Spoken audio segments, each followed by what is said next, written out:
by those that listen and take it hopefully to their household and build upon it.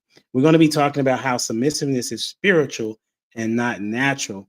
And if you are a biblical scholar or not, I think that this would be something for you to take part in and also chime in on. And while you're coming on in, make sure you hit the like button, subscribe, and all that jazz. Make sure you actually let somebody know that there's a fire discussion going on about how submissiveness is spiritual and not natural.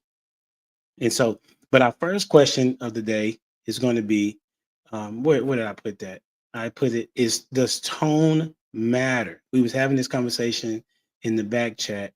Does tone matter when a man is speaking to a woman or a woman speaking to a man? And I already know there's going to be some disagreement.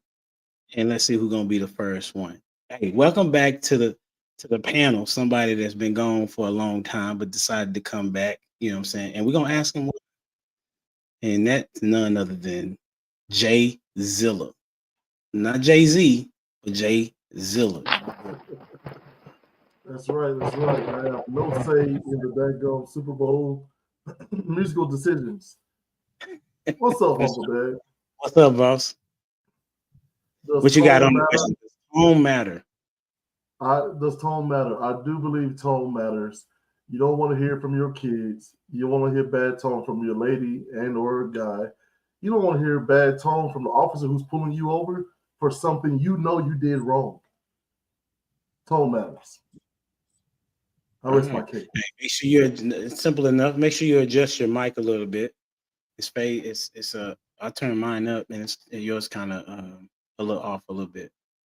It was fine before. Turn it up a little bit. It sounds like you're behind the mic. All right.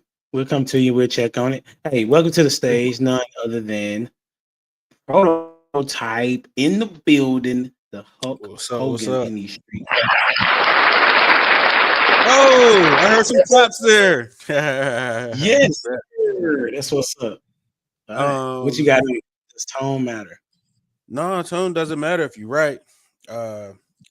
It's about production, man. So a smart man told me hear the message, not the tone, and that's the best way to keep moving on and moving forward. Don't get stuck on the tone, but if the message is right, it don't matter what the tone is, man. Just take that message. Okay, that's what's up. Appreciate you for being here as usual, and none other than the Barry White Barry White. I said that wrong. Barry White in these streets, lost in translation. Come on inside. Yes, indeed. Yes, Welcome sir. back home, Dad. How you doing, sir? Well, boss, because this is going to be a very delightful conversation. What you got? Oh, yes, it is. Yes, it is. You know, Humble, I thought about it, man. And a lot of times people like to say tone don't matter, tone does matter. And I have to temper my answer with what the Bible says. The Bible says that a gentle answer turns away wrath. And I had to think about that for a minute. Every now and then when I'm feeling myself, I have to reach back and check and say, you know, what does the Bible say? And there's some wisdom in that.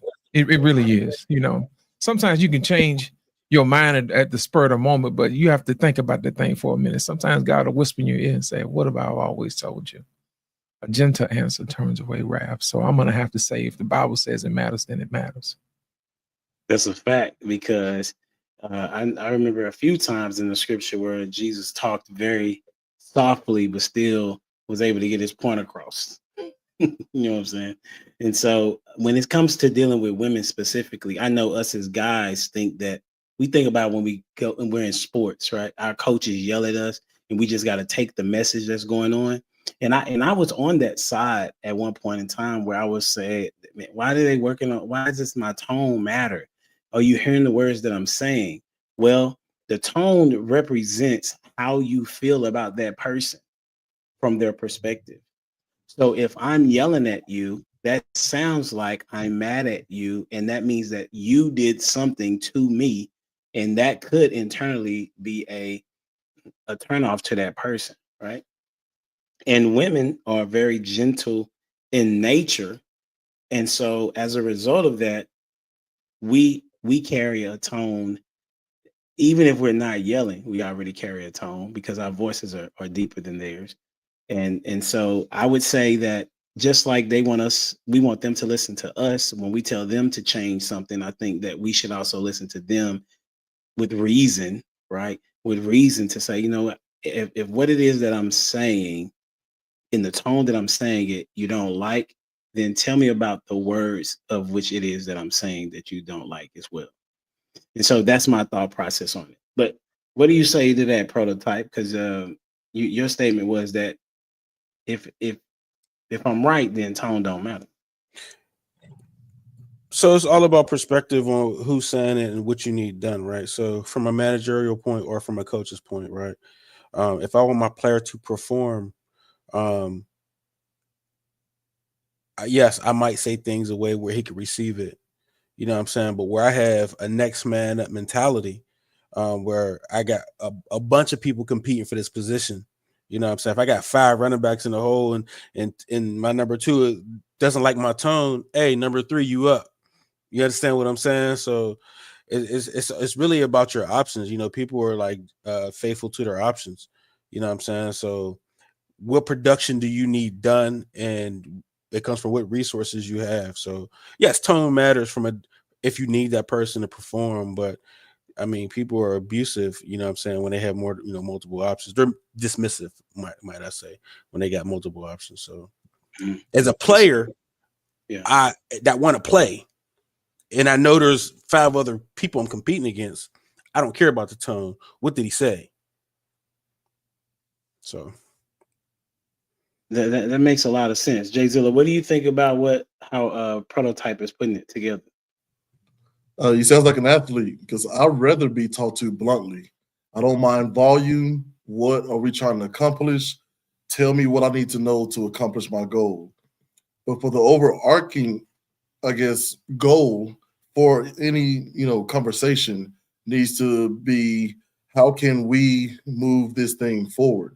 So especially with my wife and my children, if I have to have a softer tone to get the goal met so they can hear me with my softer tone, then that's fine with me. I'm willing to adjust, and I hope they give me the same sort of adjustment. But yeah, I see his point of view. I just slightly disagree. No worries. We'll get more disagreement later, I'm sure. Loss, what you want to add to? I think a lot of times, man, I think people get tone confused with correction sometimes. And I'll explain to you a little bit what I mean by that. You have to train people to listen for correction. I'll give you an example. Say, for instance, if we're in a crowd and all of a sudden something breaks out and somebody's attention needs to be got, you know what I mean? Say, hey, I need you guys to follow me. So instead of me whispering, say, hey, look, I need you to come with me. There's an active, pew out here, So my thing is, if you're not used to being corrected, or if you're not used to being obedient, if I haven't trained you to be obedient to my sound, then what's going to happen is you're going to confuse my tone for correction. And sometimes people don't like to be corrected, but sometimes, like Prototype said, in the midst of safety, sometimes when somebody yells at you, that's to get your attention. It doesn't mean that they've lost favor with you. It doesn't mean that they don't like you or whatever. Sometimes it means I love you enough to get your attention and to grab your attention. But in order for that to work, you have to make sure that person heeds to your words. It's just like any good shepherd. The good shepherd would say, hey, look, I need you the sheep to follow me over here to keep you safe. Sometimes the shepherd will have a shepherd dog to get their attention. You know what I mean? If they ain't moving fast enough, because he don't want them to get ate up. But at the same time, yes, in certain situations, tone matters, but it also comes with a caveat as well too. You got to be able to listen for the sound of love and honor when somebody calls you. And sometimes it's not always wrapped up in the way you think it should be. But as far as answering somebody, yes, a gentle answer does turn away wrath, but we have to train each other on how we deal with each other. So that way, when I do come out and say something and you hear me raise my voice, you'll know for a fact that it's for a reason. And then you will be able to move. I always say obedience is better than sacrifice. And if I'm telling you, hey, follow me, and you said, well, I really don't think, just get ate up then. You know what I'm saying? Just get ate up.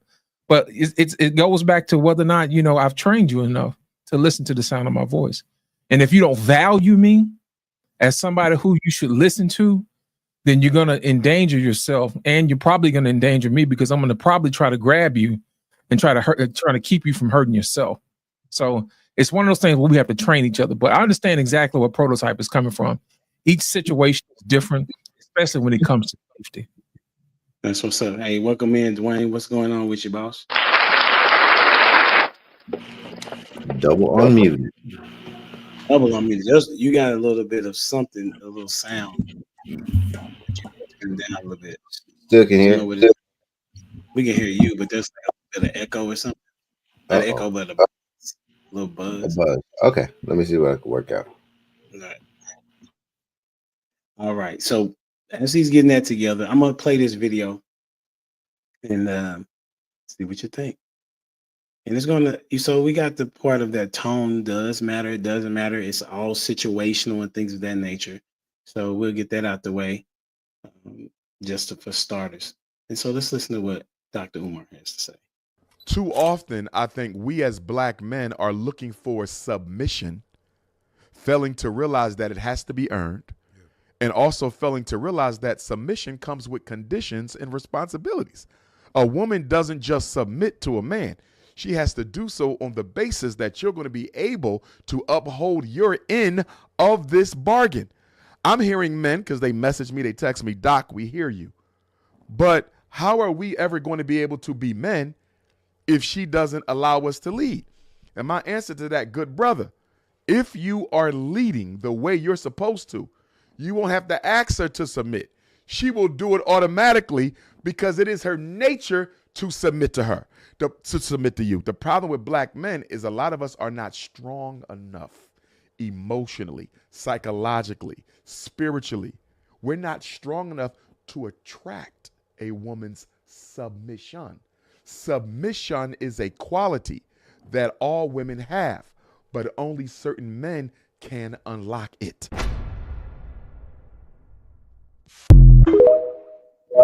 Well, there we go.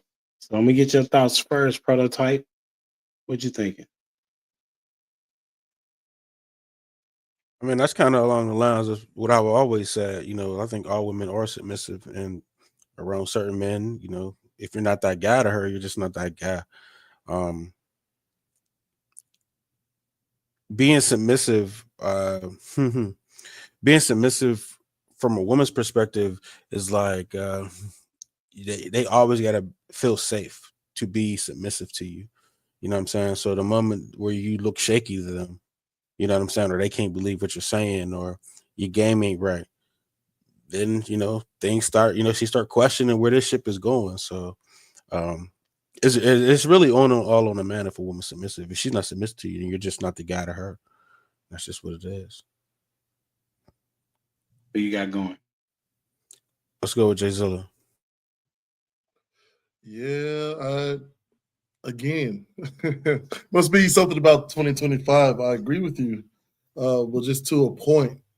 Submissiveness is something we are all constantly doing, male, female, black, white, whatever, right? If I am hungry and I get up and go get something to eat, I am submitting to that hunger, right? You make me mad, I get angry, I'm going to submit to that anger and come at you. So I think the ideal of the entire, you know, at least my personal walk with Christ is, can I submit to the right thing? And for me, that is Christ, right? Or is God, right? Following Christ's path.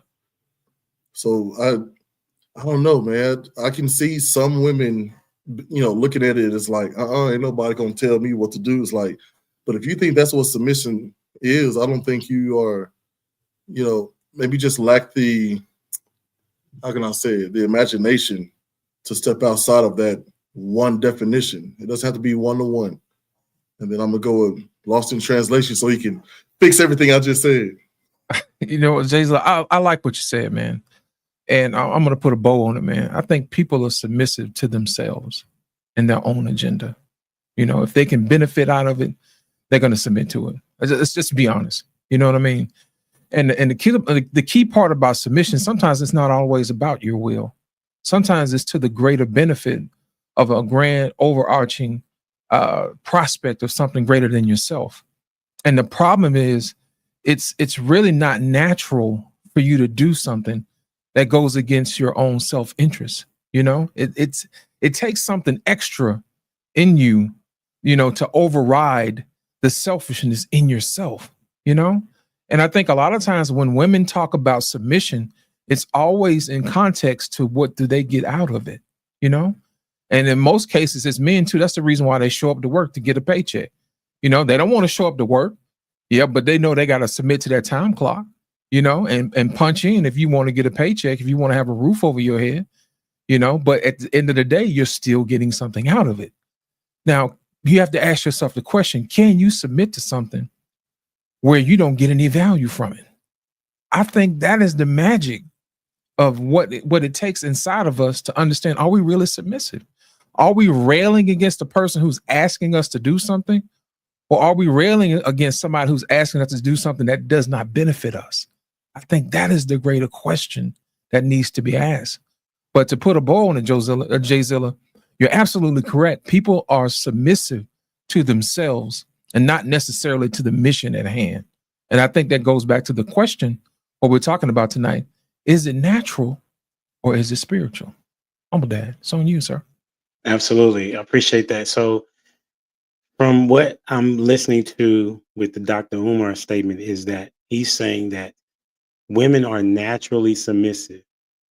However, they're conditionally submissive to the guy that they choose to be submissive to.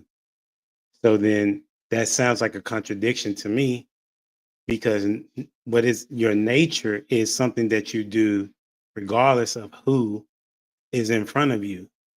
Your nature is your character, your integrity, and the things you do on a regular basis. The only way, it's a statement out there that says the way that you change a habit is to do it, 3 weeks in a row or 21 days in a It's row? 30 days. 30 days. 30 days Okay. to change a habit. Yeah. To make a habit. And so if this woman is to be submissive to you, it already has to be there. It's like saying that she's turning on a light switch because of you. Well, I don't agree with that. That would be like this whole point of when they have these conversations about conditional masculinity.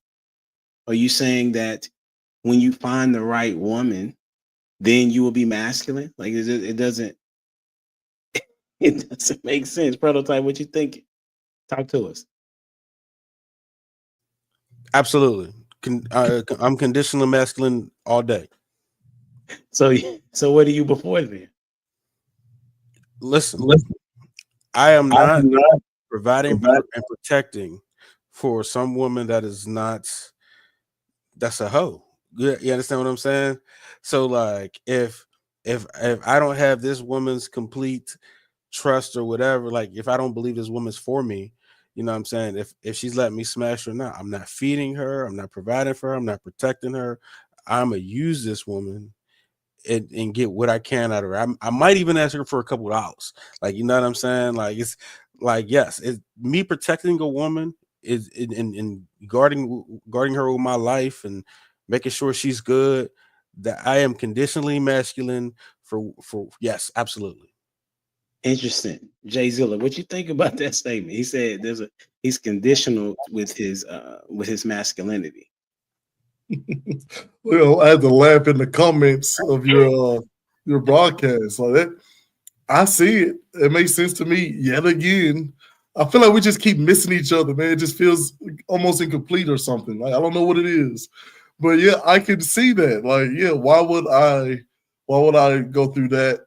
You know, something that is, in my estimation, should be reserved for the woman, right? Who's going to be my second half, who's going to complete me and be there, good, bad, and ugly, rich or poor, all the things, right? I would just say, you know, it's okay to reach out and help those who want to be helped, but as long as you're prioritizing, you know, your wife and keeping your word about that. I have a lot of female friends who they ask me for advice Some of them act a little ignorant, and I just go on about my business. The other ones were like, well, I don't understand how to do that.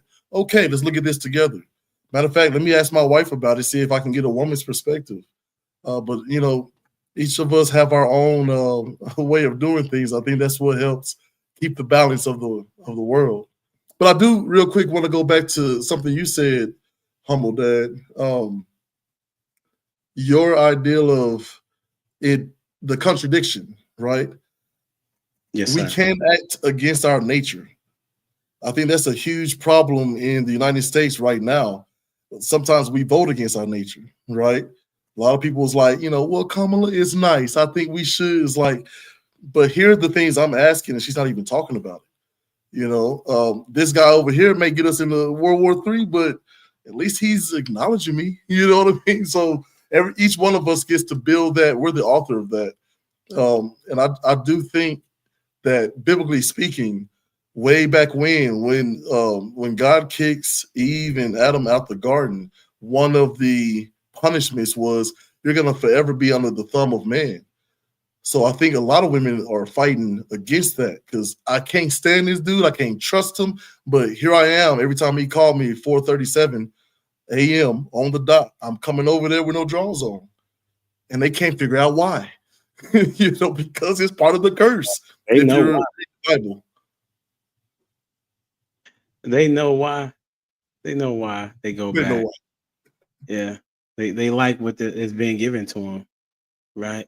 Otherwise, they wouldn't go back, right? So I understand the position that Prototype is saying. I'm just under the guise of that the submissiveness is not submissiveness in this situation of what Dr. Umar is saying is that the guy has to have his stuff together and then he will be submissive. That's what he's saying. Right. But I just watched y'all may watch, y'all know I watch different content, but Pop the Balloon is one of the things that I watch to consume and find out real time. Even though the show is what it is, I'm still able to observe what men and women are thinking at the time during this pressure situation and asking these questions, right? And so there was a episode that I watched today, and in my opinion, there were some solid dudes that was presented on the show. And the young women, I think 3 guys came out, and one of their positions was God. Okay. That I want a woman that is spiritual and that puts God first. 2 women for sure popped the balloons on that one. One of the 2 ladies, she popped her balloon early on one guy, and then later, when there was a guy, I guess she found a little bit more attractive, she held on to her balloon. And when he said that he would try to potentially maybe convert her with his lifestyle and not necessarily push her or anything like that, she popped her balloon. So she wasn't even willing to. That's why I'm saying that the submissiveness is something that is not natural, because it is a spiritual ordeal that you're saying that I'm releasing my power and trusting in somebody else's authority. So, and that takes a lot for somebody to do. So I'm definitely against what Dr. Umar is saying, because it's a contradiction. Women just are not submissive by nature. Let me get lost and then I'm gonna come to you, Jay.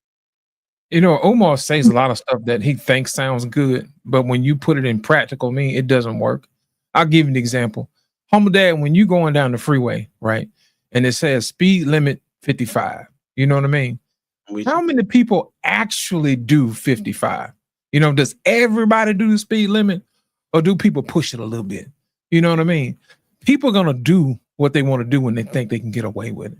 So just by merely putting up a sign saying the speed limit is 55, then that means everybody's going to submit to that speed limit is a joke. You see what I'm saying? People are going to do what they want to do.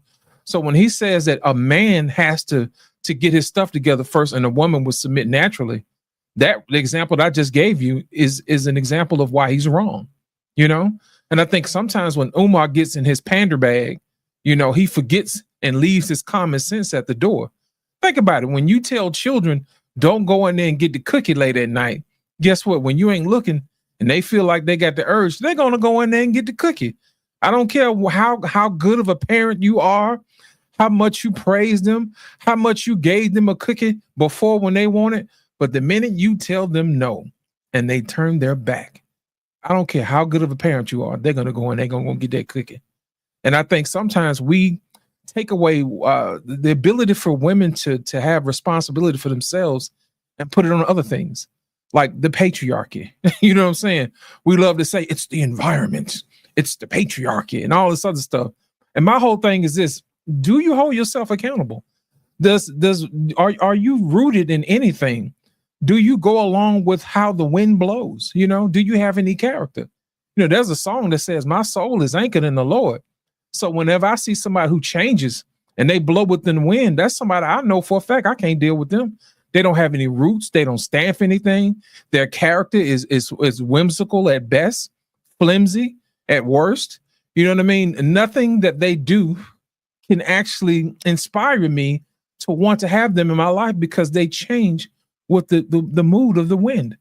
How can you build a relationship or a foundation of a relationship when anything could change your character? Anything could change your behavior. Anything can persuade you to do anything that somebody else wants you to do. So when you don't take responsibility for yourself and you put it on something else, you take away your own personal power to fix your own situation. And I think until we start making women understand that you have your own power to do what you need to do, I think that is the only time we're going to have reasonable conversations when it comes to topics like this. Because when people like Umar gets up and they say this stuff and there's no man to check him, people are always going to automatically think that what he's saying is correct. And I'm here to tell you tonight, he is incorrect. And I'm going to stand on my microphone all day long. If I got one and still got breath in my lungs, I'm going to tell him he's wrong, because I've seen so many instances and cases where that does not line up correctly with what happens with reality. It's just like when you talked about the Pop the Balloon show, when all of a sudden these women say that I want a God-fearing man. As soon as one shows up, they pop the balloon. All depends on how he looks like. And I think a lot of times women like to use religion as a disqualifier instead of using it as a compass to guide them to have the right husband in their life, to guide their family in the right direction. And I think that is a misuse of religion and a misuse of Christianity or whatever it is that they may use. And I think they're using it in the wrong way. And I think that's probably the reason why they always find themselves in precarious situations that they really don't want to be in, because they're misusing the words to their own benefit instead of using it to the benefit of God himself and why he put us here. And basically that's what it is, man. They're hijacking a particular situation for their own benefit. That's a good statement. That's a really good statement. I was going to go to J-ZILLA. Let me bring Dwayne in real quick. Dwayne, you didn't get the video, but I want you to answer the question about, does tone matter when you're having a conversation? I'm gonna say specifically to your wife, but I'm gonna leave it open to you if you want to extend it beyond that. What's your thoughts? Well, let me check the mic tone. Can y'all hear me without the buzz, or is the buzz still there? Dang. You know what it sounds like? Son, you got a fish tank in there somewhere, man. Really? That's fishy. All right. Yeah, let me see if I can run it though. I do agree that tone matters. Tone does matter. And I know that because if people talk to me with a tone that I don't like, I feel a certain type of way. Now, the prototypes point, it's up to me how I receive that. And I think Lost was touching on that too. It's up to me how I receive that. And I think there's that corrective tone where it's like, hey, where I can reflect and recognize that I messed up. And I think that's an important thing to have too, because it's like introspection. Like, did I deserve that? And be able to honestly give it a looking over. Now, I will say this. I like a good laugh. And I enjoy being a millennial too, because I don't have to take responsibility for anything at times. I can identify with that. So this is what I do to people. when they start saying something, it don't matter what it is. If I don't want to hear it, all I gotta say is like, there's something about your tone that I don't like. That's it.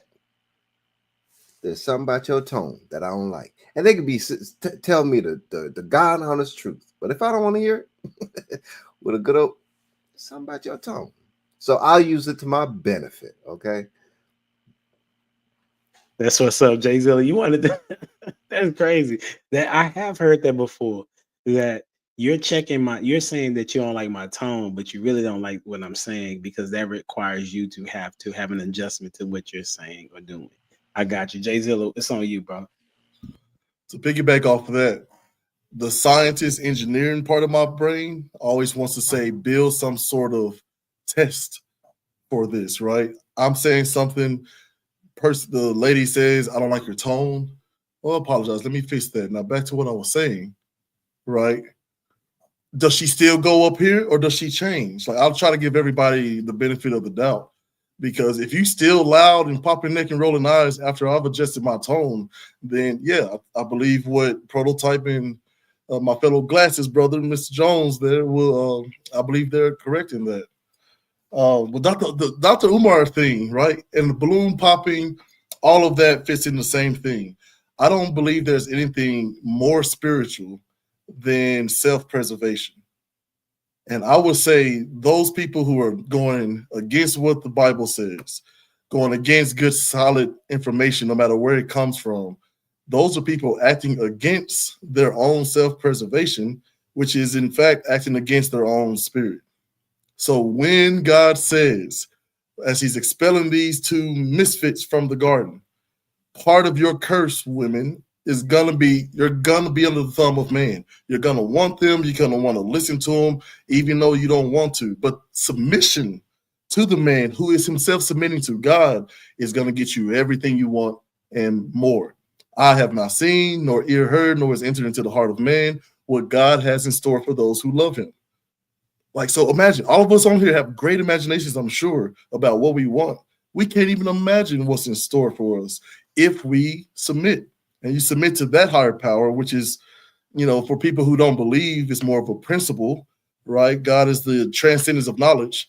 The idea that, hey, if this thing is the right way to go, it don't matter what I have to say. Let me put that aside and go that way, because now I'm going to be able to get a house, get a car, build something, despite me trying to go against my spirit and my self-preservation.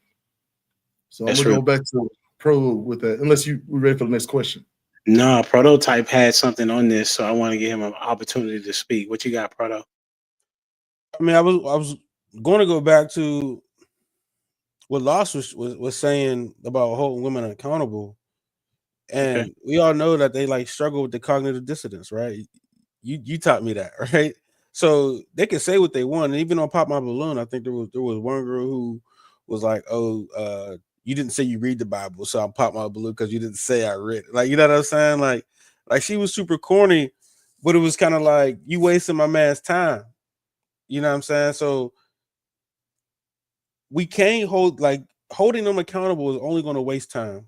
Trying to get them to realize that they need to hold themselves accountable is wasting time.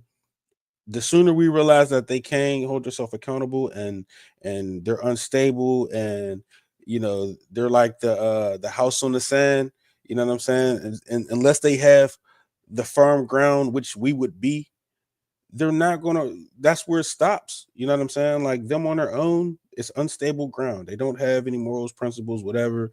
They'll do whatever. Girls that be like, "Oh, I would never do a one night stand." Will do one night stands. I ain't never did this before. She did it before.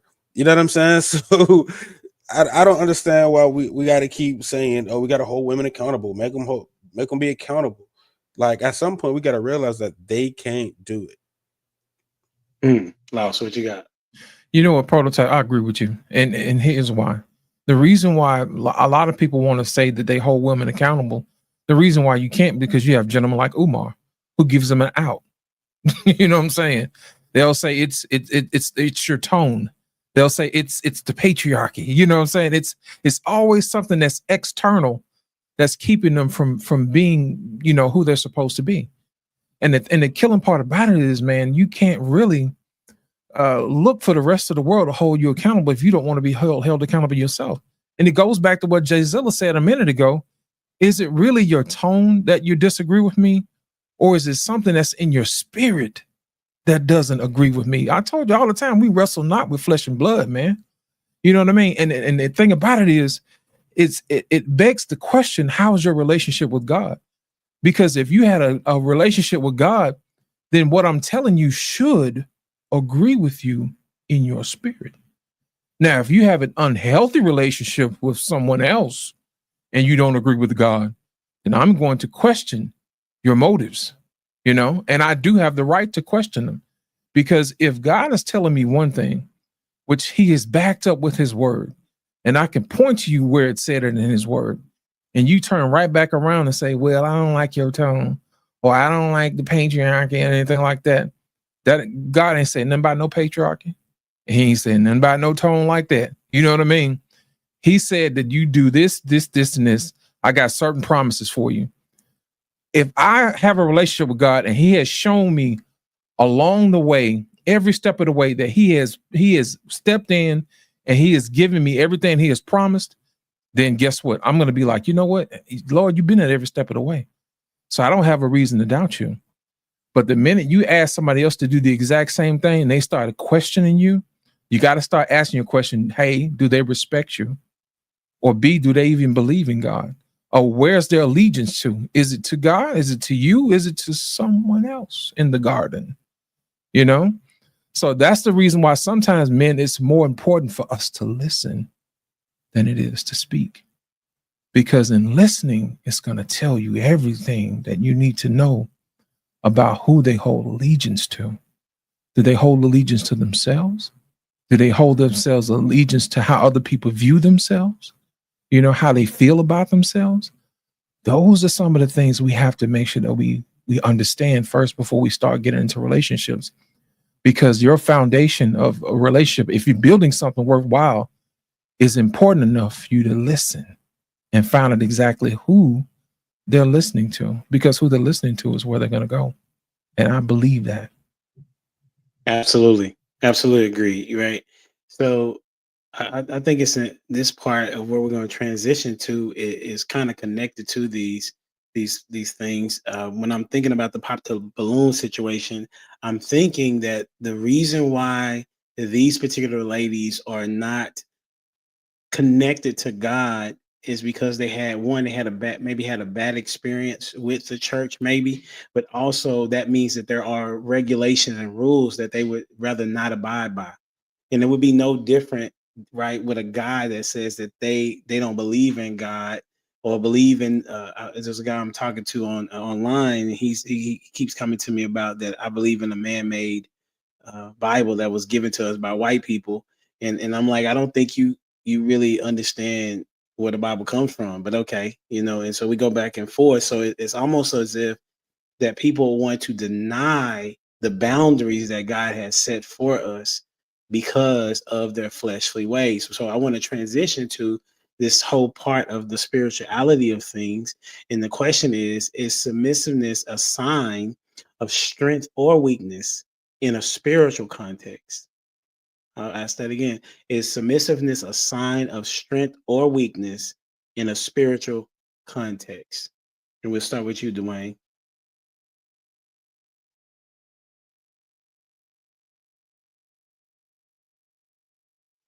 Your mute button double breasted, man. I mean, double breasted. You got that Ryan Clark mute button. Hey, that's funny. Hey, my bad. Hey, can y'all hear me? Real clear, yeah. Man, that should be better. I was still pointing to the wrong mic. My bad, man. Um, no, absolutely. I believe that it is definitely tied. So is submissiveness a sign of strength or weakness? It's a sign of strength. Restraint is a sign of strength. Self-control is a sign of strength. Submissiveness is self-control. We're talking about like the natural thing of it. It's controlling the cardinal and allowing the spirit side to be able to work. And I think that's the difficult part of things. So, but it's strength. It is absolute strength. I'll go with a prototype. Man, I really wouldn't put it in the category of strength or weakness. It's really just something you do based on the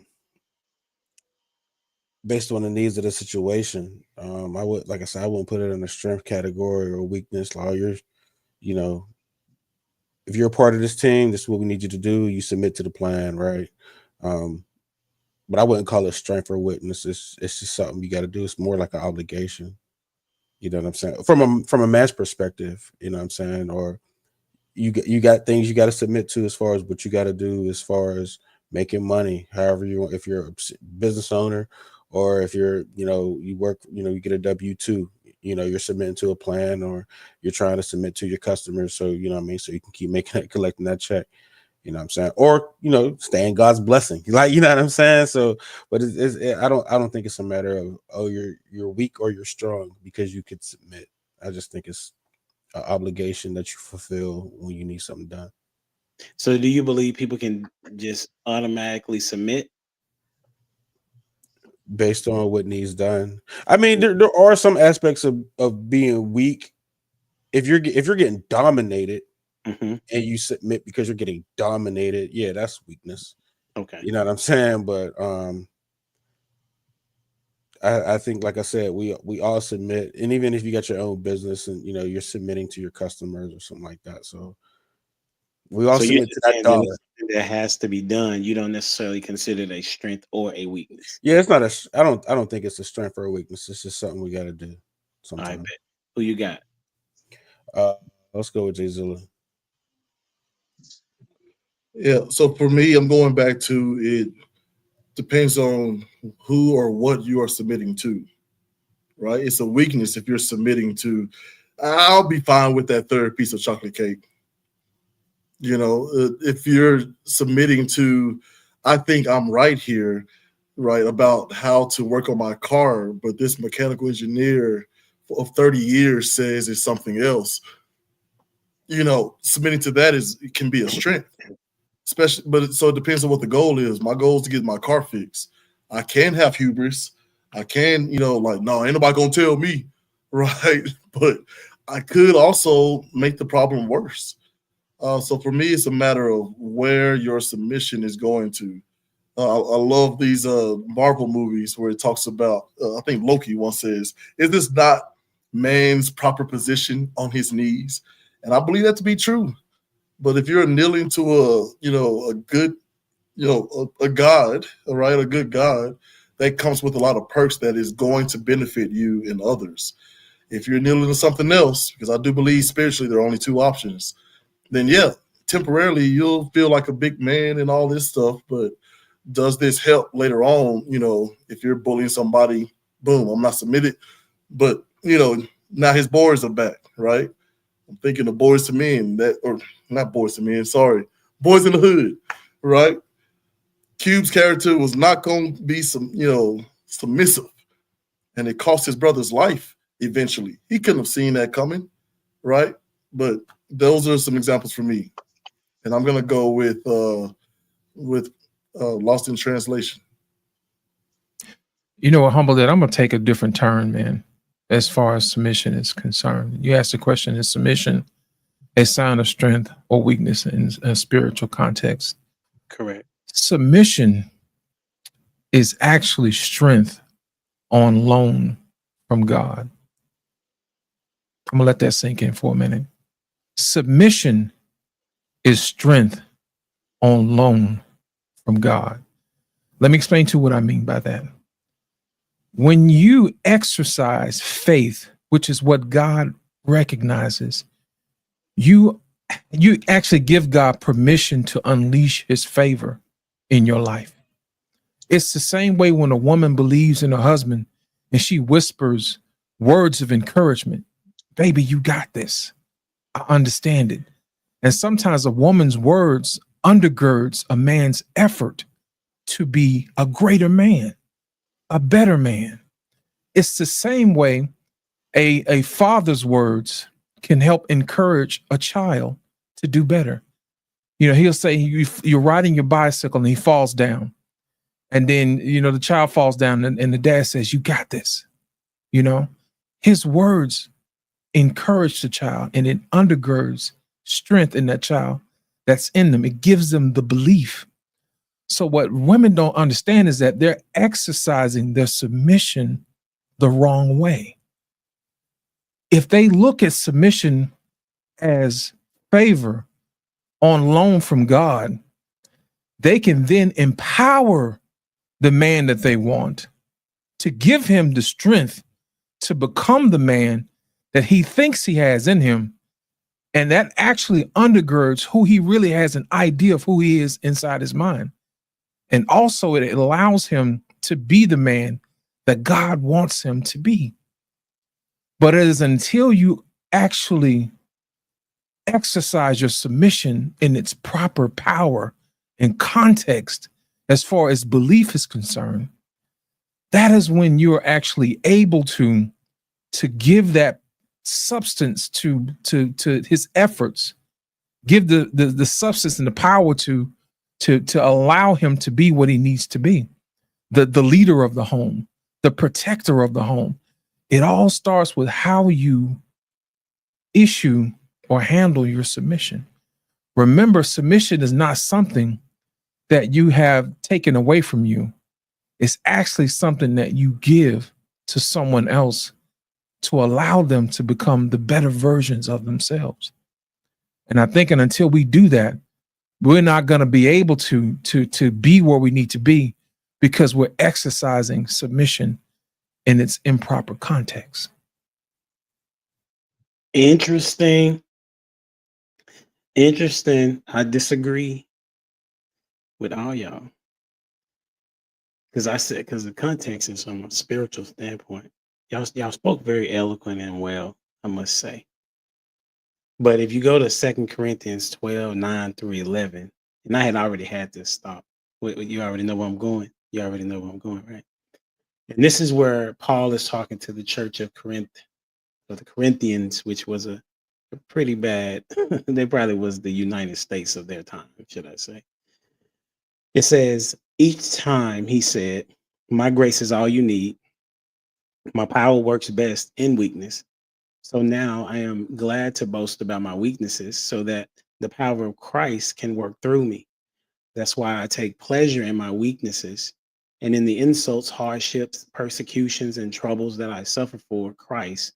But when I am weak, then I am strong. So it takes a lot for someone to say that your plan is better than mine. It takes a lot for somebody to say your will is better than my will, because that means that you're and for a woman, they're a weaker vessel, as the scripture says. And so the element of submissiveness is showing, I understand the position that y'all saying, that it's a sign of strength, because they are giving their authority, their power, their strength, and things of that nature, that they're giving it over to.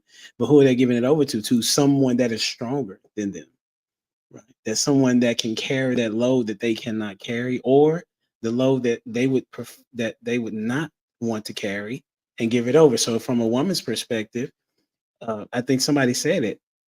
It was J-ZILLA. Submissiveness gets you a lot if you operated in it from a spiritual context. Jesus said for us to submit our will to his, and he will take care of everything. He said, cast our cares upon him, right? And he said that his yoke is easy and his burden is light.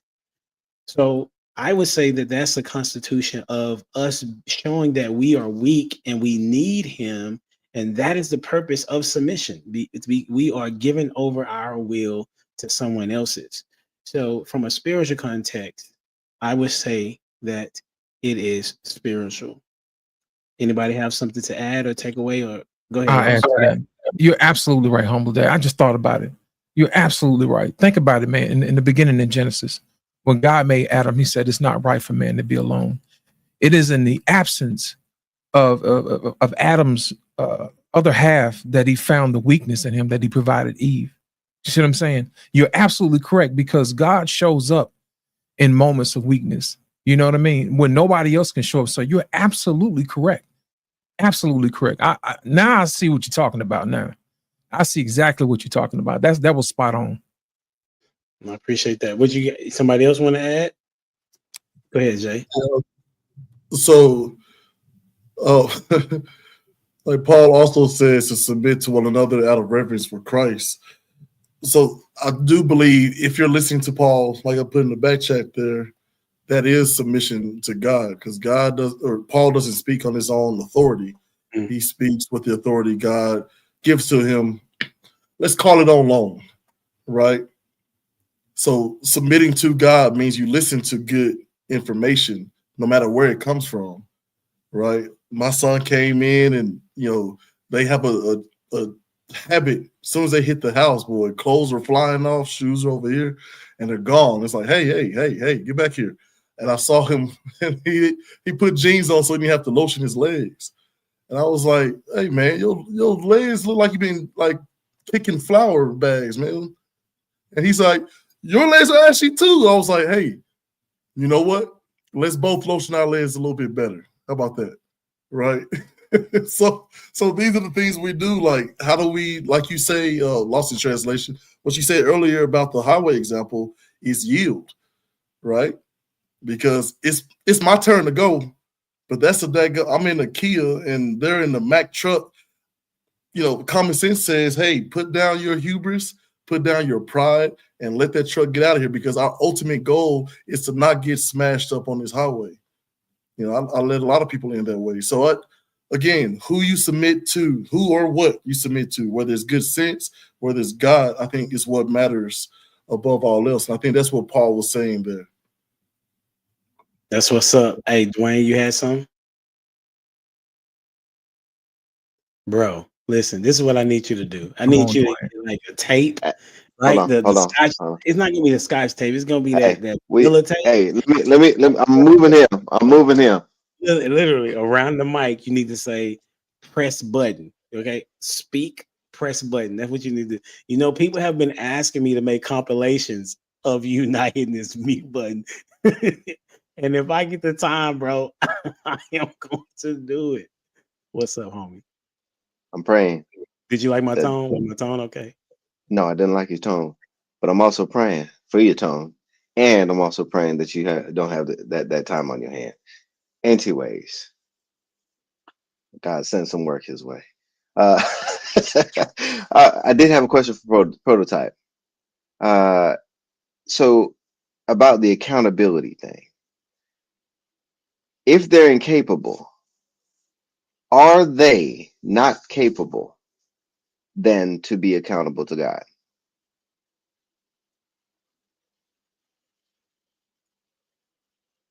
I would say so. I mean, look at Adam and Eve. You know what I'm saying? Like, there's a reason why he's like, you listen to Adam from here on out. You can't do it. You listen to Adam. And it was Adam's mistake to think that she was an equal. But let me make this simple for you. Whatever Adam say, you do. Now that you want to listen to snakes and stuff. What a spin, my dude. What Dwayne respond, bro? I don't know. That one's a little. It's a little rough because, like, as for, I think for submission. It's my guy. I mean, it's No, because I'm thinking as for submission, man. It takes accountability. Man will be held accountable for not submitting to God. So are you telling me that women won't be held accountable for submitting to God? And I know there are healthy marriages out there where the wife is accountable for their actions. That's why it's healthy. Right. It's very, very few. It's an anomaly. Oh, come on. There's no way of knowing that. it is an anomaly. It's an The anomaly. reason it's like if you found some. I'm sorry, I'm interrupting, right? And I'm not sorry about it, but I'm saying that. I mean, since it's Dwayne, I'm okay, right? So For example, they say that black people eat watermelon. That's our thing. But I found black people that don't eat watermelon. But it is a stereotype for a reason. The same thing as we talk about women and submissiveness and accountability. It is a thing of a stereotype because it happens so frequently. And if you have a woman that is willing to apologize, you have found you a great one. Ain't that the truth? I don't think they heard you, humble dad. Listen, if you find you a woman that No, can it's not. No, apologize, let's go back. It's not the apology for me though. It's the no, it may not, but I'm saying, it's the know better in the first place though. That's what, that's not possible though, prototype. Because you're not. that's what I'm saying. I know you the That's what I'm- prototype, but you're not even perfect though. But listen. But that's what I'm saying though. Like I feel like most women will apologize because they're submissive. No, most I women. was wrong. I didn't know no better. I was wrong. My bad. Most Do you know women women will. wear that they're a Listen single to me. mom as a badge of honor? Listen to me. All I'm saying is, where are the women that know better in the first place, and that can stick to knowing better? Ain't that the anomaly? That's what don't exist. That's the anomaly. That's the anomaly. No, apologizing. I think that it's easy for a woman to apologize. No way. No. No. Yeah, but what type of apology is he talking about? Is it like, well, I'm sorry, but you need to? You know what I mean? That's technically an apology, not a good one. Say again? I mean, I think it's. I don't know. Women apologize because it's a submissive state. They're naturally submissive. So apologizing for them. Man. Here's my question: are there so few of those women because there are so few men who are able to live in such a way that they inspire that sort of reaction to men? That's an interesting question. There it is. Boom. I'm saying if the path to righteousness is straight and narrow and few are on it, right? Yeah, you're right. It is rare. I have to change what I said. Apology, though, bro. It's not the apology. It's the mere fact that you know better in the first place. That's what I'm getting. No. I'm gonna have to disagree. No, that apology goes miles and miles. Not really. Here's why. Apology. I don't even want it. No, I want it. I don't even like. I don't even like. I'm sorry. You should have knew better in the first place. Hey, let me get it. You know what? I don't know. Like for those people who used to write notes back in high school and had a box of them. Had a box of them notes, and then people who used to be able to fold them up in creative ways and had a whole box of them notes. I think those are like apologies. Like you look at that box and you're like, man, this person never apologized. I do not want to be around that person because that person lacks self-awareness, because that's perfection right there. The apology to me tells me that you have recognized how you have trespassed against me. And that's so very important because guess what? In the same way in which you would want me to apologize to you whenever I've trespassed against you, like that's a relationship that reciprocates. Humility. So like in that is being able to acknowledge where you messed up. And then an apology acknowledges that and it sets a landmark. So going forward, that wanting better, hey, the wanting better is like, hey, yeah, you apologize. Now it after over time, yeah, you can say screw that apology. Yeah, you done did it 10 times. But even from the Bible, you're supposed to accept that too. How many times you supposed to forgive your brother? Man, 70 times 70, man. I don't mean you stand around. I forgive you. I'll you over there. Like I don't. I really don't want your apology. I want you to know better from the beginning. No, and I think that part is the unfair part because I'm not perfect. So for me, from setting the standard to me, how can I hold me personally, being flawed, being imperfect, not knowing everything, and most importantly, not being able to read minds, that I wasn't supposed to do that. Like, yes, that does come with time, but sometimes people do mess up. But then acknowledging that you do mess up, I think that's so important because that's that human element. That yes. Apology is the apology really is a slap in your face. That's a test to your stupidity for real. Maybe, but if I apologize, I'm saying that I was stupid in that moment. That's No, what they're saying you're stupid. They're apologizing to you because they're saying you're stupid. You apologize, so okay, continue on running over me. I think is what Prototype is saying. So I think you're No. talking more about like an actual, like meaningful apology versus you're just saying it to appease. No, But here's the thing. I I'm would say saying- that I'm Okay. gonna keep it simple. I'm saying I put my dessert in the refrigerator. You're my roommate. You're hungry and you came and ate my dessert. And like, my bad. I was hungry. I ate your dessert. I understand. It wasn't yours. You shouldn't have ate it in the first place. So give me a situation. I'm gonna come to, after you answer this question, Prototype. I'm gonna come to loss. So are you saying that a woman should know better always? So give me an example of where she should know better. I didn't mean to get that guy at the party my phone number or Instagram. Okay. I just thought I didn't think you would care. My bad. I won't do it again. What? I see where you're at. Okay, you're talking. I see what you're saying. You're saying there is such a thing as doing the moral thing. You're saying that women oftentimes choose to be immoral, is what you're saying. That's what he's saying. Go ahead, Laos. What you got? You know, I was kind of feeling what Prototype was saying, man. I'll give you an example. Sometimes we have to remove ourselves out of a situation and turn it and flip it to see if that thing still stands. My whole thing is this: if you cared about me, you wouldn't have done that in the first place. And I'll give you an example how women like to use that. How many times should your wife forgive you for you cheating on her? Think about it.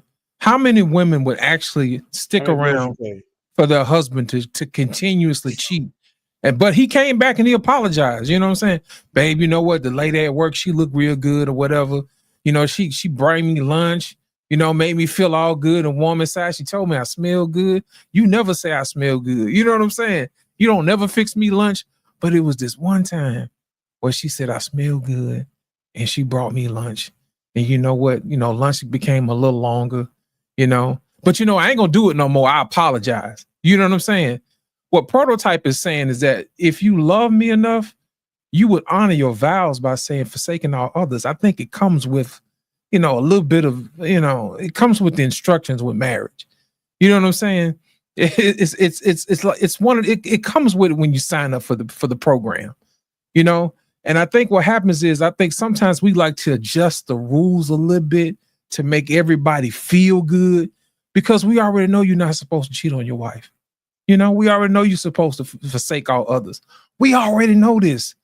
But for some strange reason, when we want to get away with something, we'll sit up there and say, you know, you're really supposed to forgive people. You know, in certain cases, it depends on what it is. But inside of a marriage and a covenant that you said that you was going to do, rich or poor, sickness or health, death do you part, forsaking all others, you know, that the instructions are on the box for marriage. And what we try to do is we try to mix up our own, you know, macaroni and cheese and add stuff to it when we really don't need to add nothing to it. And I'm with Prototype on that one, you know. But the reason why I put it in that context is because women can feel stuff like that because they've been cheated on, and it makes it much more real. But sometimes when men cheat, it's not really real because of how men are conditioned growing up, you know, as being conquerors, you know, that type of thing. That's the reason why I had to flip it and say, how many times should your wife forgive you? You know, because the consequences for us is much more dire when we get divorced than it is when she does. So that's the reason why I had to turn it around and make it more real, because when you have something to lose, I think your ears open up a little bit more. I think it's Hebrews where it's talking about, and it talks about wisdom abound by the consequences that I go through. You know what I'm saying? That type of thing. And I think it's until we actually experience those things when our ears perk up and we actually learn the lessons that we're supposed to learn. So are you supposed to cheat? No, you're not. I think we all can agree with that. But I think when we make excuses by saying, hey, you know, we should forgive people 777 times or whatever, that really doesn't make somebody else in the relationship feel comfortable that you're going to do the right thing when nobody else is watching. So, you know, it's not popular to say, I understand that, but at the end of the day, it's the right thing to say. And that's the reason why I had to say it that way. So, Jay, you was about to say something? I'm gonna try to give my best Lost in Translation, right, impersonation, right? See, here's what it is. Proto, let me ask you something, brother. Are you married, sir? You're married. In Lost in Translation, are you married? Are you a virgin? No. How do you think God feels? Well, I put it to this: I hadn't made no kids. I've learned from my mistakes. That's not the question, sir. How do you think God feels? Right? What God is saying to you is you all belong to me. And if you got that scratching itching, go get married. That also comes with instructions. That thing between your legs comes with instructions. Either you are single and celibate or you are married. Either way, you're praising God. Now, I'm just trying to bridge the gap between all of these, all of our, different locations. I do think every single time you are supposed to apologize. The Bible also tells you to shake the sand off the dust off your feet and move on if they're not willing to meet you there. Right. So what Prototype is right. I put in the back chat in his reaction to the young lady who, I got his number. I didn't realize that was a bad thing. My bad. So yeah, I forgive you. Now lose my number to make room for his. Like, I think that's fair. Because I see a lot of women, even in the comments here, who are saying, like, well, men are this and men are that, and then the men are coming back, well, women are this or women are that. I just think there are people who are doing things that they should not be doing. And when people do that, they try to make it, try to twist up the word and everything else to justify their ill actions. And I think it's very simple in theory, hard in practice. Because as the Bible says, that sin crouches outside your door like an erect beast, and you allowed it in to have its way with you. I think that's what we're really talking about here. Let's just call it out, men, women, everybody. That's what's up. Let me translate. It wasn't as smooth as Lost in Translation, man. I can't do it. Man. I'm sorry, I failed you, Sensei. You know better, you do better, right? Right. All right. Here we go. That's hilarious. One thing that I learned in my season of separation is that to serve my husband is literally serving myself, because he's like my right arm. Ooh, so if I don't take care of him, I'm not taking care of myself. That's so true. Yo, you're one. And you go into a marriage with an independent mindset of like, you're supposed to do this, you're supposed to do that. And when they're not, you're like, you're not doing all of these things. Well, what are you going to do to help pick up your right arm? Yeah. You have to, and you might have to change a lot about yourself. So that's the video. And as you can hear her say, when she was separated, she had to think about these things as it relates to how she saw her husband, right? And how she saw herself. What's your thoughts about it, J-ZILLA? I think that I will extend that out. Because biblically speaking, if we're believers, we're all one body in Christ. It talks about for children, don't push them to the point of wrath. For your wife, speak softly. For other men, be respectful, right? Showing reverence to God in everything you do, whether it's your work, whether it's, just being friendly to a stranger, feeding people, clothing the naked, right? Everything, right? I think we should extend that out. And I think we will find ourselves in better dating pools as well. But we have to contend with sin, which wasn't always, necessarily part of the plan. It's something that happened because of, we don't know. I wasn't there, but it sounds to me that God was like, hey, Adam, where were you? Right?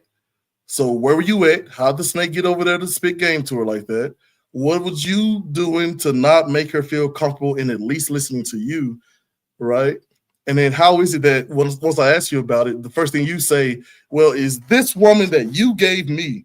That's two people. It's only three. It's you, God, and woman. Bro, I'm going to blame God. True statement, though. Say again? It is a true statement. Adam did not choose the woman that he got.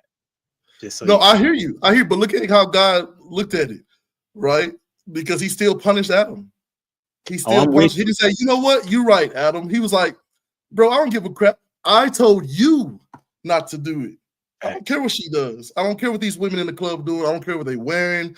I don't care what kind of game they spitting. I've told y'all not to be involved with them. And if you have to be in a sexual manner, you get married and take care of them. There's a whole list of instructions. And a lot of times we don't read the entire instruction list. We just pop in the phone out and playing with it and trying to figure it out as we go. And blaming everybody except yourself when, you know, you can't connect to your Bluetooth. I'm going to go with Mr. Jones. Oh, man. She a liar. Tell her Prototype. She a liar. She act like she held herself accountable. She can't do that. Had a little bit of self-awareness. She can't do that. Tell her Prototype. Man, I'm trying. So you said she held herself accountable, which Prototype would be against. Is that what you're saying? a key component of accountability is self-awareness. She was self-aware enough that she identified how her actions end up hurting herself. Going back to what Zilla was talking about, self-preservation. I like it. I like it a lot. Because guess what? The moment and that accountability that we're looking for is the accountability of God. That she was out of bounds. And then in order for things to go well for her, she got to be in bounds. That's how the game goes. So I appreciate her self-awareness that she's not running for the touchdown way out of bounds. In order for her to get to the end zone, she got to be in bounds. Run that race. Let booby spin. Come on now. Let him in. You heard of the wall before, right? The wall? They get real accountable after the wall. After they got baby daddies. Oh, the other wall. My bad. Yeah. You goofy. You goofy. After they got 2-3 baby daddies, she said she was separated, right? Right. You think her ex-husband cares? She gets it, she understands now. It's the same husband. It's the same husband. So I mean, but so good. Like good. So he gets the benefit from that. But you see what she had to go through a whole separation to that's everybody. That's the valley. That's not the valley. That's the valley. That is not everybody. Some things at the beginning, you know your job at the beginning. You know what I'm saying? So how you automatically, I didn't know to take care of my husband. However long that you had to get a separation. You had to get separated to understand that you got to take care of your husband. That's bullcrap. Different shows for different folks. That's what I'm saying. That's what I'm saying. Keep your apology. Because I have to know, right? I don't get that grace. I gotta know. I gotta know how to lead. I gotta know where we're going. I gotta know how the family's gonna be run. You know what I'm saying? Before we go there. You know what I'm saying? On the first date, what's your plan for me? What? I don't even know you. Like, you understand what I'm saying? But you get to get separated to learn your lesson. You get courted, you get married, you get a kid. You got to go through separation to understand that you're not doing your job as a wife. That's crazy. I now know even more why you don't like David.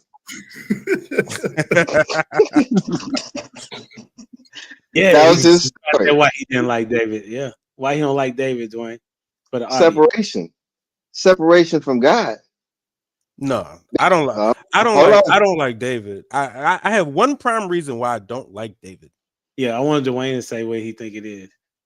No, I'm saying from the separation piece, where in his separation from God, based upon his action, I'm sitting there trying to tie it into the valleys in which all of us go through. In our lowest point, whenever we had tried everything, right, that we know that's in our bag, and then we got to finally realize that, you know what, we got to let go and let God.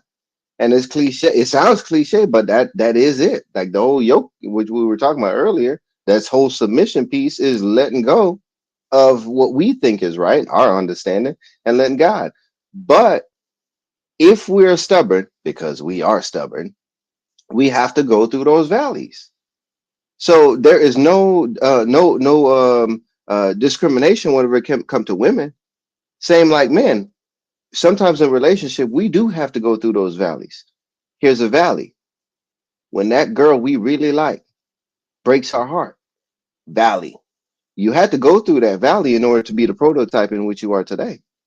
It's unfortunate, but we gotta go through it. Sometimes we get dragged through it. Most of the times we get dragged through it because we don't want to be there. But once we're out of it, we can look back at those valleys and realize that we were dragged through it for a purpose, and it's to be better on the other side. So where her right arm was numb, or whatever it may be in her analogy, she's now grateful that she could feel it. She's now aware of this thing that she was missing, and that's the wisdom going through those experiences that we didn't understand what we were lacking back then until we get through the other side of that valley, or better yet, to the hills. So I think it's a perfect thing, and that's David's story through his whole thing. I see you're muted. You ready to move on? But 30 seconds. Go ahead. Oh, it's so ironic that your name, Prototype, which literally is the thing before the thing gets better, that you are speaking from a place of perfection. Like, is there no grace that your wife has to give you for anything ever? Or are you just specifically talking about that specific woman doing that specific thing? Because I will say that every woman who acts and behaves that way, there's a man on the other side of that. So it seems to me that there are people who try to keep their word, and there are people who don't.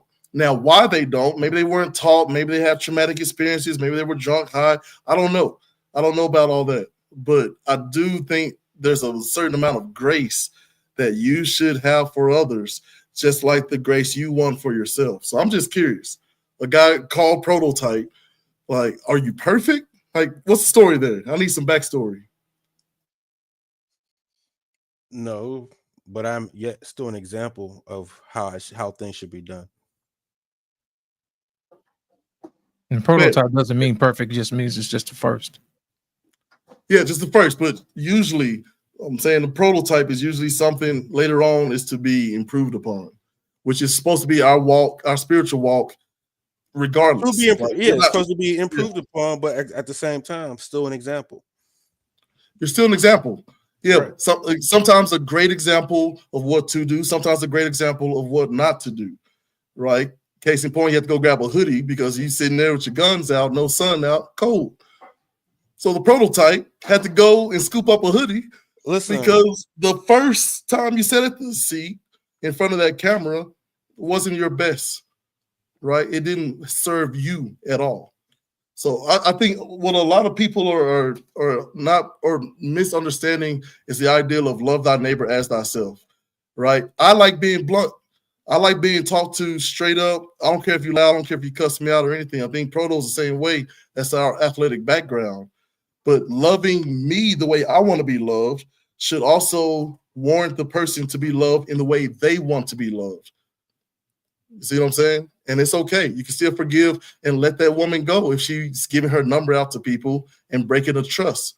But that's why it's so important that you guys, who are out there dating, right, should be having these serious conversations. Not that you hear G and X, right? Oh my goodness, that Luigi Mangione story, that's crazy, right? No, what do you want for your future? What are you willing to sacrifice? What are you willing to do? Here's what I'm willing to do. Are we compatible? No. Have a nice life. Good luck. Go out there, find your husband. Move on so I can find my wife. That's all I'm saying. That's really good. We're going to get this close to a wrap. I was going to do one last question, but I think this has been very good and very interesting. Ask your question. I'm here for it. I wish I had. Because you're going to have to clip it up anyway. I'm starving. We want you to push out all the content. You got us all here, so ask the Listen, question. last time y'all had me out here for another hour. Listen, right. Look, clip it up. You got Man, that work. for 2 weeks to spread out.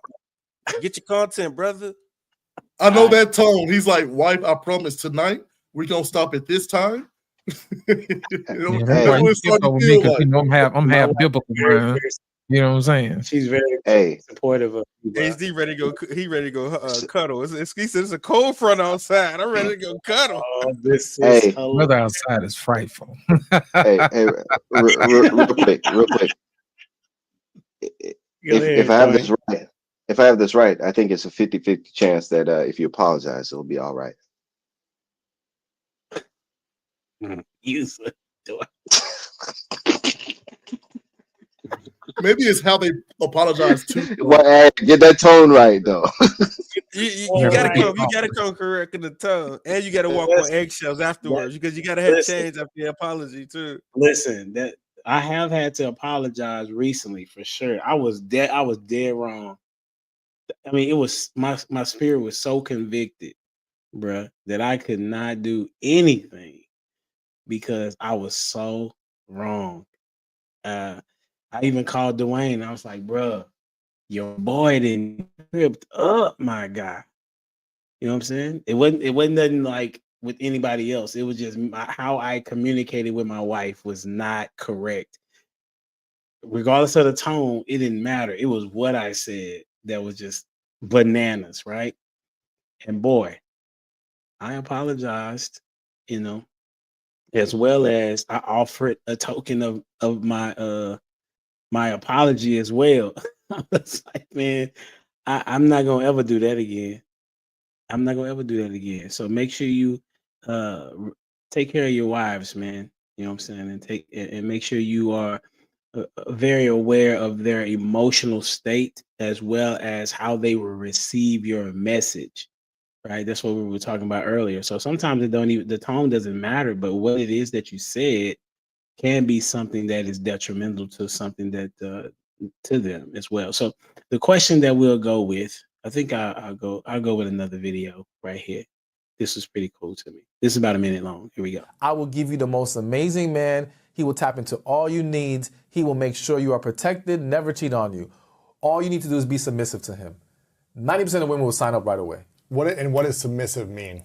Submissive meaning in allowing him to lead in the relationship. Well, let me say this, because I think when people hear submission, they do think of dictatorship. Right. They think of doing as he says. They're thinking of this His way or power the struggle. highway, Yes. Submission, in my eyes, when it comes to relationship, is one, allowing that man to love you. What I mean by that is this. When a man is truly in love with a woman, he wants to do for her. He wants to provide for her. He wants to make sure she's good. If you don't submit to that, you're going to be in this energy that's, I got it. I can take care of it. It's not letting him love you. And in not letting him love you, you're carrying this unnecessary burden that's wearing you down. All right, who want to go first? Nobody. See what I'm saying? I changed up the format right quick, and I was like, I don't know what to do with that. You're trying to be nice. I'll go first. I'll volunteer as tribute.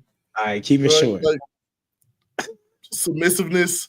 One thing I love is actually defining what that means to you. If you sit down, you're on your first date, say, hey, I'm looking for a submissive wife. Here's what I mean by that. And then either she signs up for the program or she doesn't. No hard feelings. Let's go prototype. I mean, that's what I said at the beginning of the show.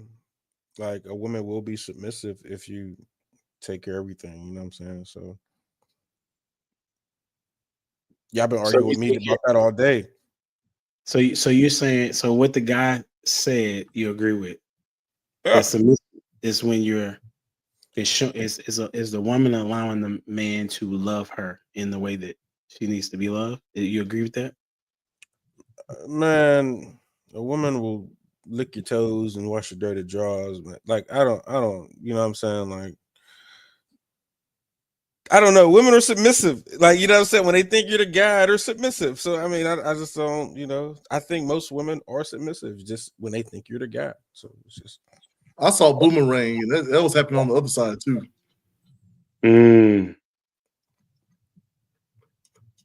Okay. I mean, I seen Malcolm X, so you know, he said, "Kiss my foot."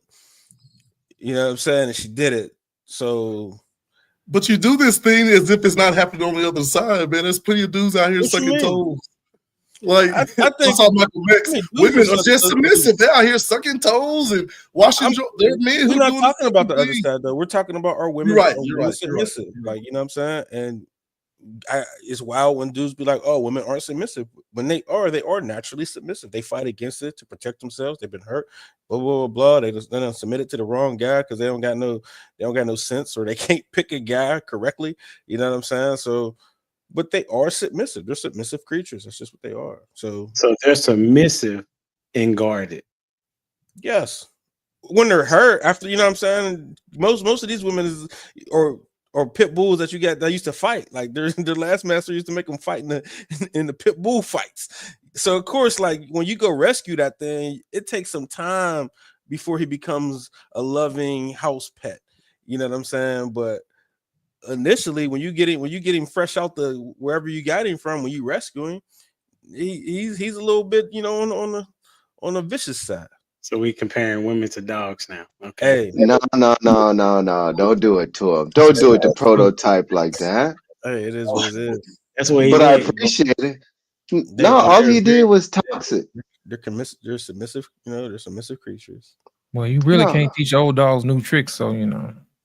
Yes, you can. Yes, Man. and you gotta change the dog's environment. So okay. So what basically is being said is that on one end, Prototype is saying that submissiveness is natural. I am saying, I don't know about everybody else. I'm saying that according to scripture, it's not natural for them to be submissive because of the fall of man. And he said in Genesis 3:16, I believe he said that the woman would want to usurp the power of men. She would want that power. So I can then come back and say to you, though, Prototype, the part that I do agree with is that the man does need to have his stuff together to be submitted to. But once in the marriage, that's the thing that is the challenge for some women, right? Once in the marriage, you have to realize that you have said that this is your leader and this is who you're going to submit to. The stuff that you did before, when you had maybe a different disposition, you cannot now come into the relationship and now not all of a sudden want to submit just because you got the ring, right? Go ahead, Proto. What are you saying? I'm saying it's both sides though, because dudes will do all that lying and fake machismo, masculinity. You know what I'm saying? To get a woman or to seem up, you know, to appear masculine to her, but you only could keep up the facade that you're masculine for so long. You understand what I'm saying? And they're terrible at recognizing fake gold for real gold. You know what I'm saying? Like they don't know what a good man is versus a bad man for real. Like they got this hyper fake masculinity thing that they've been presented to. The fast talker, smooth talker, you know what I'm saying? He done talked her into it. Or whatever swag. And then like once all that wears away, which is quickly, or however long she'd be like, dang, you really are weak. And now she can't be submissive to it because like, dang, this dude's weak. But that's what I'm saying though. It doesn't matter. It doesn't matter that once you get married, that's exactly what I'm saying. That once you get married, regardless if there's a switch up on either side, you're still having to honor your vows. So now, if she steps out, that I'm pushing other things to the side.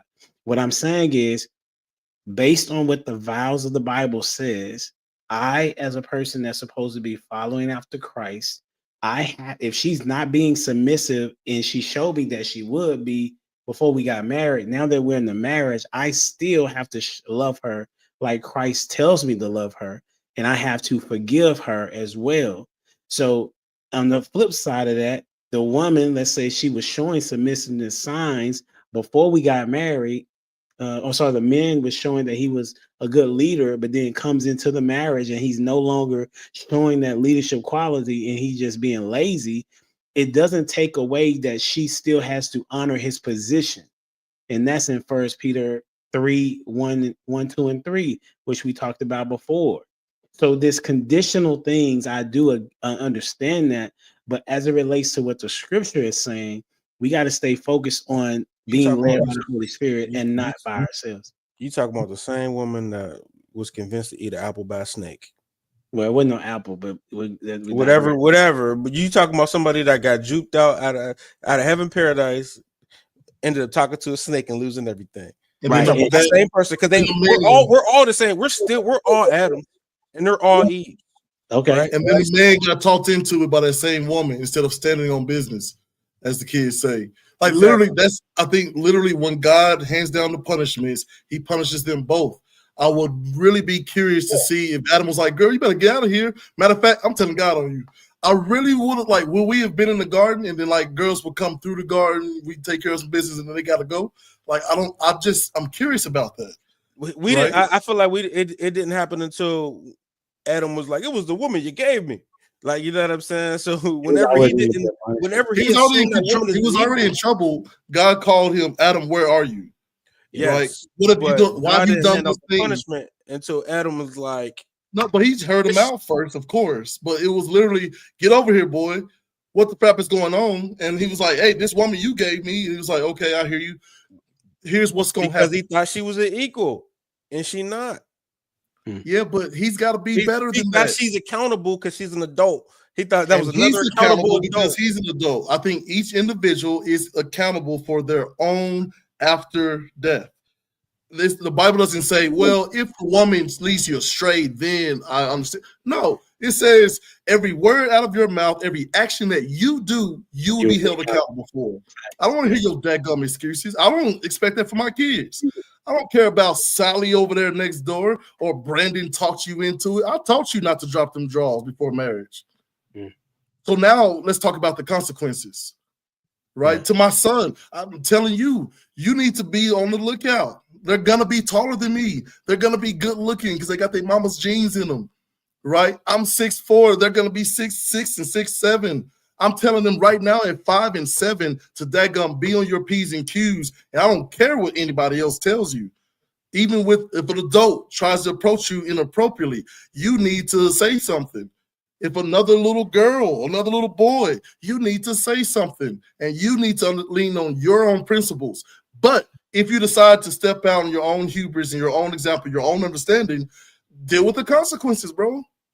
That's it.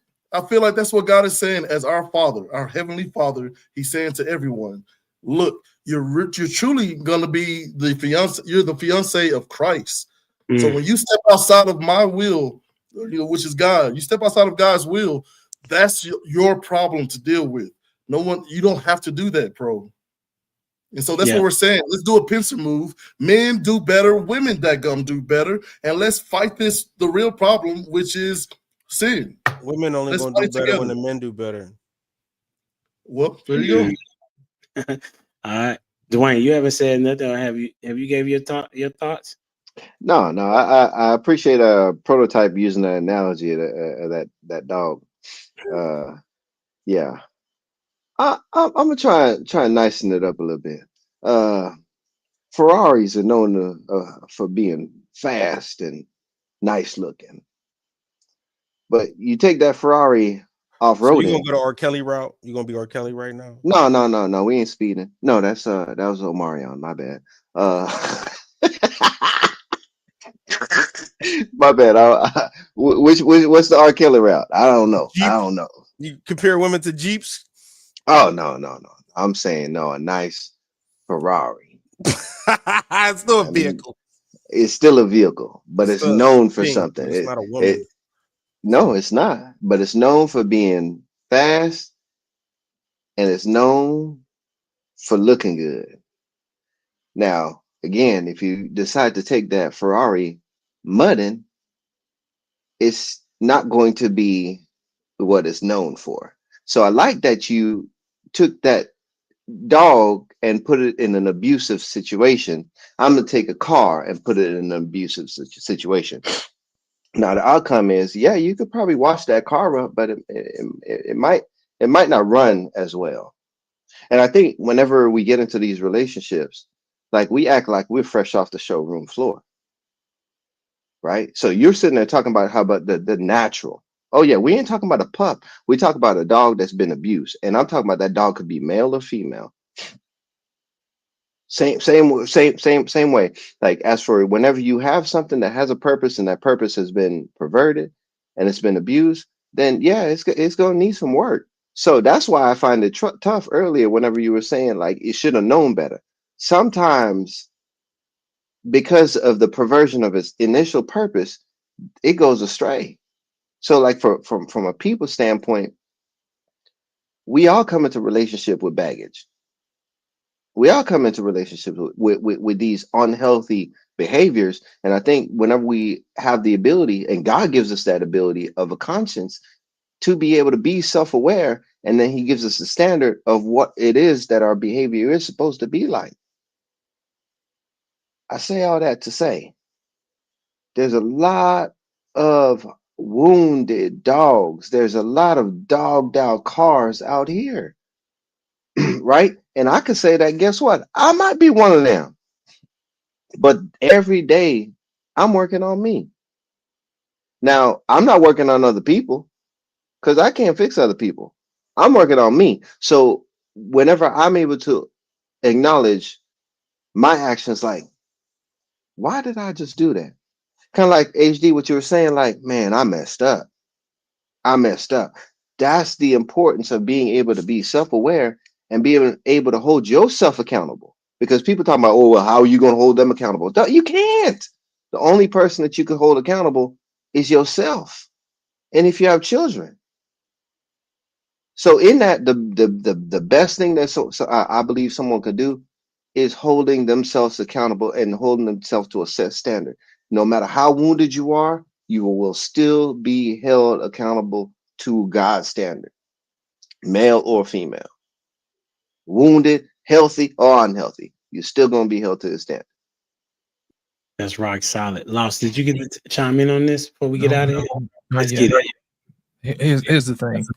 To put a bow on everything, what we talked about earlier about submission being natural, or being one of those things where we have to look, we have to struggle with. Let me explain something to you. Earlier we talked about tone, okay, and whether or not tone is important. I think God understands us more than we think we do, and it can be revealed in itself by how he tells us how to command. It says, husbands, love your wives like Christ loved the church. There's two messages there. There's one for the wife and there's one for the husband. The message for the husband is, I know you don't like your wife. She's going to be difficult for you. And I'm going to tell you why. Remember in the garden when you said that, hey, this woman that you gave me or whatever, well, guess what? Your punishment is you're going to have to work for the rest of your life for the sweat of your brow. And guess what? I'm going to give you some motivation that's going to nag you to make sure that you continue on working until you take big rocks and busting them to little rocks. You see what I'm saying? And that way you'll get no rest, you'll get no peace. Why? Because of your disobedience to me. So the original sin was disobedience, but the punishment itself was to make sure that you work. And the guarantee that you're going to work is your helpmate. She's going to continue to remind you. Now, if you look at the other message, it says women should respect their husbands. Well, guess what? That goes back to the original sin as well, too. The reason why she subverted his authority is because she wanted to be in control. Well, guess what? Your punishment is that you're going to have to listen to your husband, and all your days of life, you're going to want to usurp him. Why? Because you were disobedient. You know what I'm saying? It always comes back to being disobedient. And also, if you look at how he tells kids to honor their mother and father, that your days may be long. Well, he already know kids are going to be disrespectful. That's the main reason why he said, kids, you're supposed to honor your mother and father, because they don't know any better. They don't know what to honor your mother and father is. That's one of those concepts you have to grow on. And then right after that, it says, fathers, don't provoke your kids to wrath, because he already knows it's easier for men to be angry. You see what I'm saying? So it ties back into the character about tone. God understands that sometimes we don't always, I put it to like this, we suck at being aware, but we're professionals at looking at other people's faults. You see what I'm saying? So in order for us to be more effective, we have to leverage our poor self-awareness and actually apply it to somebody else and say, hey, look, I'm going to point out the bad stuff in you, but I trust you to point out the bad stuff in me. And from that, when we learn to work with each other, then at that point, we'll become better until we become self-aware. And at that point, you're able to hold yourself accountable without the outside stimulus of someone else. I think it was somebody who said, to error is human. You know what I mean? But to forgive is divine. You know what I mean? And I think that is what we're talking about right now. We want to get to the point where we divine, we're able to forgive people. You know what I mean? But here's the thing about it. You're going to fail. You're going to have errors. They're going to be situations like what Dwayne was talking about, valleys. You know what I mean? Where you're going to be down in the valley sometimes, but you have to remind yourself, yea, that I walk through the valley of the shadows of death, I will fear no evil, for God is with me and his rod and his staff comforts me. You know what I mean? And he also says, I will never leave you nor forsake you all of the days of your life.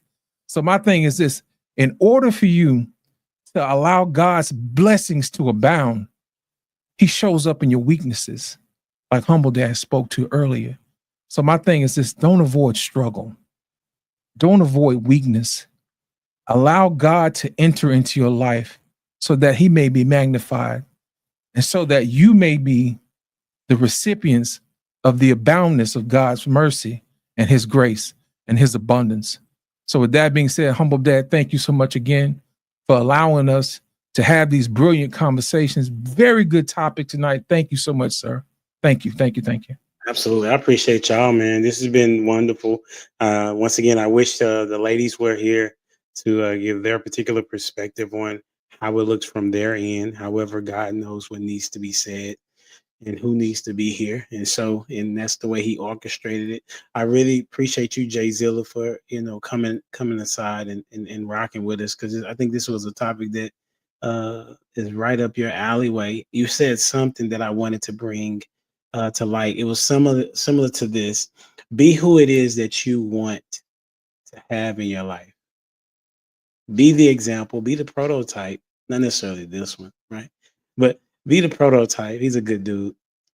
Be the prototype that you want in your life. Stop asking for others to be what you're not willing to be.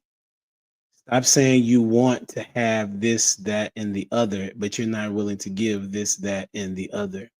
It is important for reciprocation to take place in a relationship, no matter what type of relationship it is, because at the end of the day, we all need each other in some aspect or another. And if you're talking about, when we talk about marriage, the woman brings something very unique and distinctive to that man, and that man brings something very distinct to that woman. And that way they're able to come together and build a marriage in the way that God would see fit. Someone said it earlier in the podcast. You both supposed to be submitting to God so that the way that marriage looks is a healthy relationship. And then you will be accountable to God, and then you'll also be accountable to one another.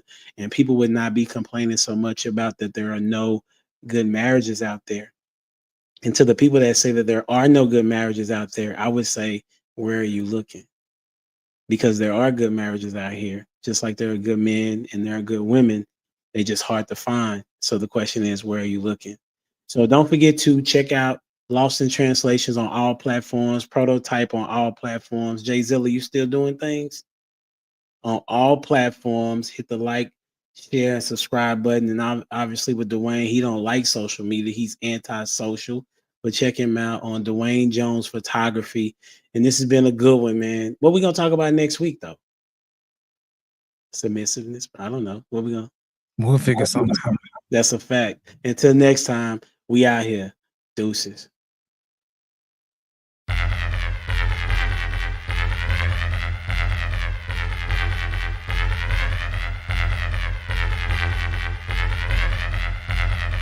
boy is dangerous.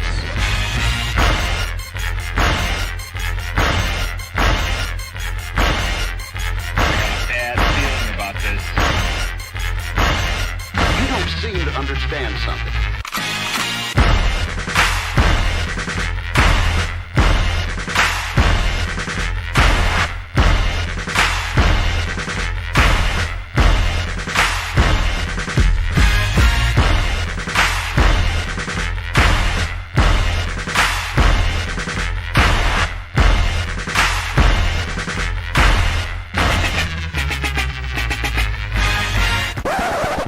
The thing that I like most about being a dad is that I see that I'm about to impact the world.